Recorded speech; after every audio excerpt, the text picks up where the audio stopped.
बच्चों, let's read the question. The question says, how had the female figures become an allegory of the nation during the 19th century in Europe? Analyze. Question में हमसे कहा जा रहा है कि female figures, ठीक है, कैसे 19th सेंचुरी में कैसे जो है वो एलोगरी बने और इन्होंने अलग अलग नेशंस को जो है वो रिप्रेजेंट किया। तो हमें उन फीमेल फिगर्स के बारे में बताना है कि कैसे वो एलोगरी बनी, कैसे उन्होंने पर्सोनिफिकेशन किया नेशंस का, कब की कौन सी टाइम के ऊपर 19th सेंचुरी में यूरोप में हमें एनालाइज करना है, इसको हमें बताना है। सो आंसर पढ़ते हैं हम।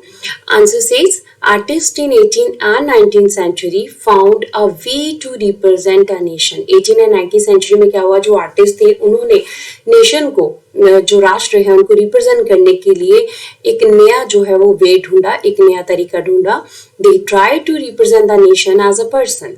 What they have done, they try to represent the nation as a person। उन्होंने नेशन को जो है पर्सोनिफिकेशन उसका किया एज अ पर्सन, एक पर्सन के रूप में जो है उसको रिप्रेजेंट करने के बारे में सोचा।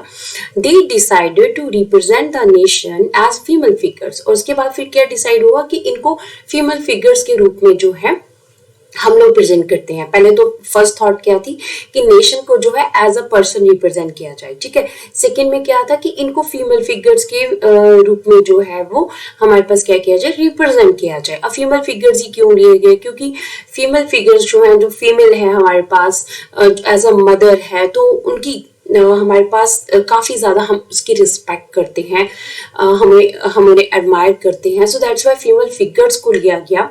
They didn't use any specific women in real life, ठीक है। अब जब इन्होंने फीमेल फिगर्स को लिया तो इन्होंने कोई स्पेसिफिक वुमेन नहीं ली, कोई स्पेसिफिक वुमेन किसी को नहीं लिया रियल लाइफ में जो प्रेजेंट हो।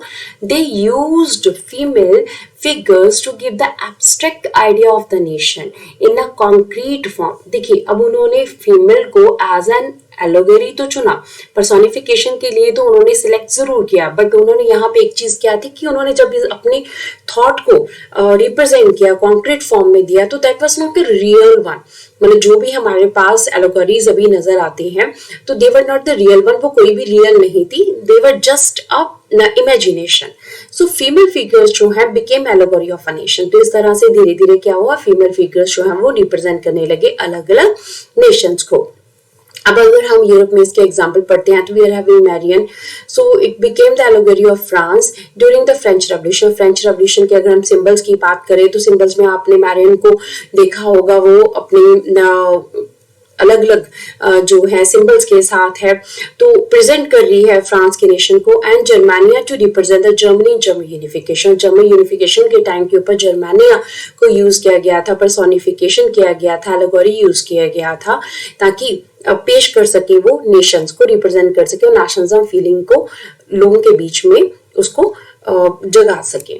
सो इस तरह से फीमेल फिगर्स जो है एलोगरी के रूप में नेशंस को रिप्रेजेंट करने के लिए चूज किए गए 19th सेंचुरी में। तो इस चीज को हमने एनालाइज कर लिया है, क्यों चूज किए गए थे फीमेल फिगर्स, क्योंकि उन्हें रिप्रेजेंट करना था नेशन को। तो ये सिर्फ एक एब्स्ट्रैक्ट आइडिया था जिसको उन्होंने कंक्रीट फॉर्म दी, और ये कोई रियल फिगर्स नहीं थे, ये उनकी अपनी इमेजिनेशन के ऊपर डिपेंडेंट जो है उन्होंने ऐसी एलोगरीज या हमारे पास फीमेल फिगर्स बनाए थे।